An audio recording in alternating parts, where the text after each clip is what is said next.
পেনিসের size সর্বনিম্ন কতটুকু হলে এটা চলবে, বা সর্বোচ্চ কতটুকুই বা হতে পারে। এই আমার পেনিসের সাইজ তো ছোট হয়ে গেছে, আমি আগে অনেক খারাপ অভ্যাস ছিল আমার কাছে মনে হয় ভালোভাবে পারফর্ম করতে পারছি না, আমার ওয়াইফ মনে হয় খুশি হচ্ছে না।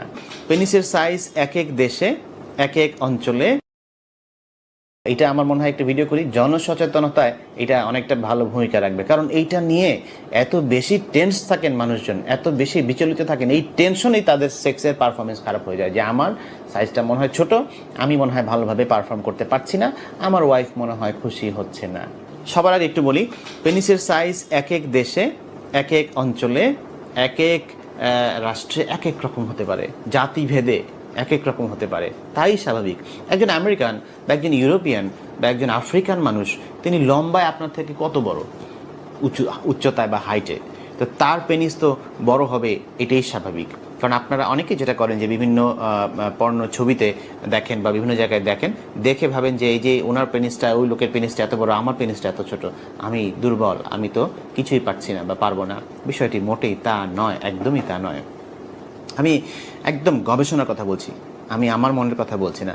গবেষণার যেটা দেখা গেছে যে আমেরিকান বা ইউরোপিয়ান যাদের হাইট অনেক বেশি, যে 6 ফিট বা 6 ফিট প্লাস এরকম সাধারণত ওনারা হয়ে থাকেন, তাদের পেনিসের সাইজ বলা হয়ে থাকে অ্যাভারেজে 3.5 ইঞ্চি বা 9 সেন্টিমিটার, 3.5 ইঞ্চি বা 9 সেন্টিমিটার। তো আপনি একটু কল্পনা করে দেখুন, এটা কিন্তু তাদের সাইজ বলছি আমি, নন ইরেক্ট অবস্থায়, অর্থাৎ পেনিসটা শক্ত না থাকা অবস্থায়, স্বাভাবিক অবস্থায় এতটুকু। আর ইরেক্টেড অবস্থায় এই সাইজটা হচ্ছে 5 থেকে 7 ইঞ্চি বা 13 থেকে 18 সেন্টিমিটার। এটা ওনাদের কথা বলছি, আমাদের হিসাব আমাদের কাছে, ওনাদের হিসাব ওনাদের কাছে, ওনাদের সাথে কম্পেয়ার করলে আমাদের দরকার নাই।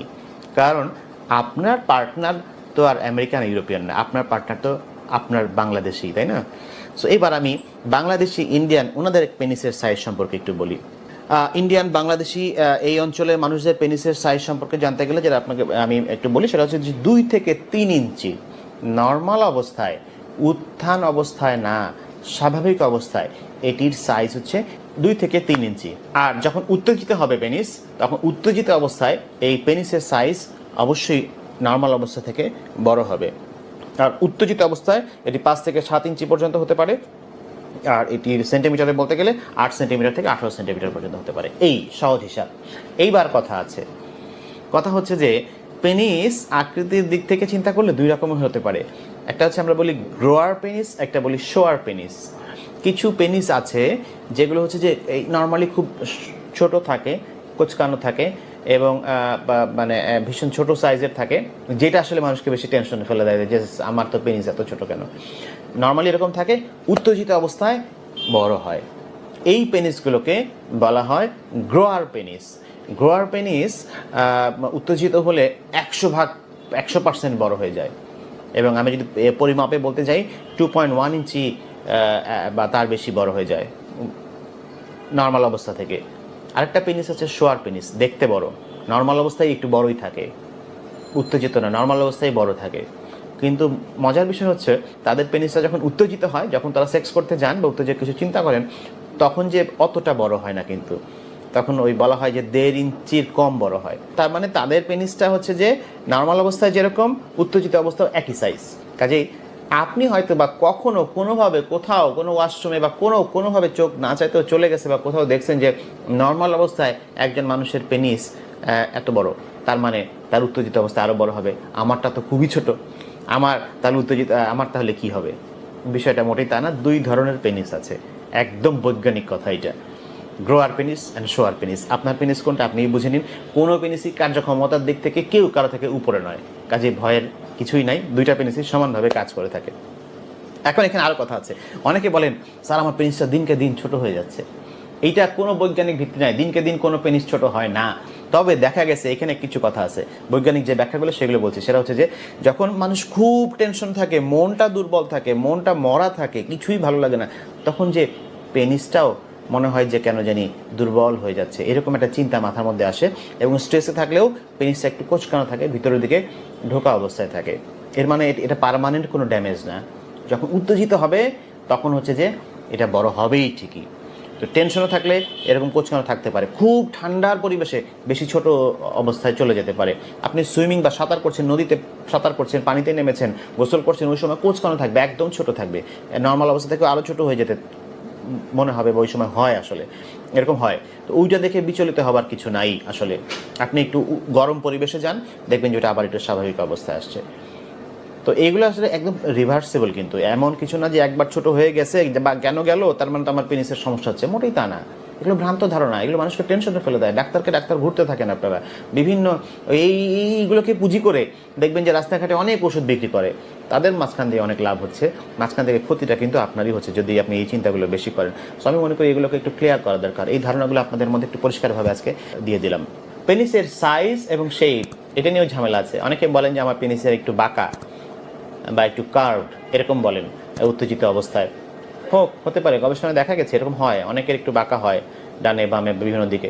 তো বাঁকা হতে প্রবলেম হয় আনলেস যদি আপনি যতক্ষণ পর্যন্ত আপনার সেক্স করতে গেলে একটু ব্যথা ফিল করেন, তাহলে আপনার প্রবলেম। আদারওয়াইজ একটু আকৃতিতে এদিক সেদিক হলে এটা ভয়ের কিছু নাই। মজার একটা বিষয় বলি, সেটা হচ্ছে যে অনেকেই, বেশিরভাগ পুরুষই মনে করেন যে পেনিসের সাইজ যত বড় হবে আমার পার্টনার তত খুশি হবে। বিষয়টি সম্পূর্ণ ভুল, অবৈজ্ঞানিক। কারণ হচ্ছে মহিলাদের বা আপনার পার্টনারের যে যোনিপথ, যে ভ্যাজাইনা আমরা বলি, যেখান দিয়ে আপনি পেনিসটা প্রবেশ করাচ্ছেন সেক্সুয়াল ইন্টারকোর্সের সময়, সেই যোনিপথের বাইরের দিকে 1/3 অংশে সমস্ত নার্ভগুলো এসে, নার্ভের সংবেদনশীলতা সবচেয়ে বেশি থাকে, ওই অংশটুকু সবচাইতে সেন্সিটিভ। অর্থাৎ আপনি আপনার পেনিসকে আপনার পার্টনারের যোনিপথ বা ভ্যাজাইনা ওইটার এর মধ্যে শেষের 3 ভাগ, বাইরের দিকে 1/3 অংশ, মানে পুরোপুরি ভিতরে ঢুকাতে হবে না, বাইরের দিকে 1/3 অংশ, আবারও বলছি, সেই অংশের মধ্যে যদি আপনার পেনিসটাকে সক্রিয় রাখতে পারেন তাহলেই আপনার পার্টনার খুশি। ওইটার জন্য আপনার পেনিস সামান্য হলেই যথেষ্ট, ওটার জন্য আপনার পেনিস খুব বেশি দরকার নাই, বড় দরকার নাই। এই হচ্ছে বৈজ্ঞানিক তথ্য, বলে দিলাম। আজকে থেকে টেনশন মুক্ত হয়ে যান। যারা পেনিসের সাইজ নিয়ে খুব বেশি টেনশনে থাকেন, এসেই আমাকে বলেন আমার পেনিসের সাইজ তো অনেক ছোটো স্যার, একটু দেখবেন, তাদেরকে আমি বারবার এই ব্যাখ্যাটা দেওয়ার চেষ্টা করি, মানতে চান না। প্রয়োজনে আপনারা এখন ওপেন, সব কিছু ইন্টারনেট ঘাটেন, বিভিন্ন গবেষণা দেখেন, এই কথাগুলোই পাবেন। আরেকটা ইম্পর্টেন্ট কথা বলি, মনে করেন অনেকেই, বিশেষ করে ইয়াংদের মধ্যে ধারণা, বাচ্চা বা কৈশোর বয়সে বা একটু বড় হলেও অনেকে ভাবেন, বা বিয়ের পরে অনেকে ভাবেন পেনিস বড় হওয়া মানে স্ত্রীর কাছে সবচাইতে আমি আকর্ষণীয়। এটা বিভিন্ন গবেষণা দেখা গেছে যে পুরুষরা এমনই ভাবে, কিন্তু মহিলারা এমন ভাবেন না কখনোই। মহিলাদের কাছে একজন পুরুষ তখনই আকর্ষণীয় হন তার ব্যক্তিত্ব যদি বলিষ্ঠ হয়, তার বক্তব্য যদি বলিষ্ঠ হয়, তার ইমোশন যদি খুব ভালো হয়, তার কেয়ার, পার্টনারের প্রতি, আপনার স্ত্রীর প্রতি একজন পুরুষ তার স্ত্রীকে কতটুকু কেয়ার করছে, কতটুকু যত্ন করছে, কতটুকু আবেগের মর্যাদা দিচ্ছে, এই জায়গাগুলো যার যত ভালো, মহিলারা সেই পুরুষের প্রতি তত বেশি আকৃষ্ট হয়। এটা মূল বিষয়, কিন্তু আসলে পেনিস নয় মূল বিষয় ওইটা। সো ওই দিকগুলোতে খেয়াল রাখেন, তাতে দেখা যাবে যে মানসিক চাপ কমবে। তো পেনিসের সাইজ সম্পর্কেও কিন্তু একটি ভালো ধারণা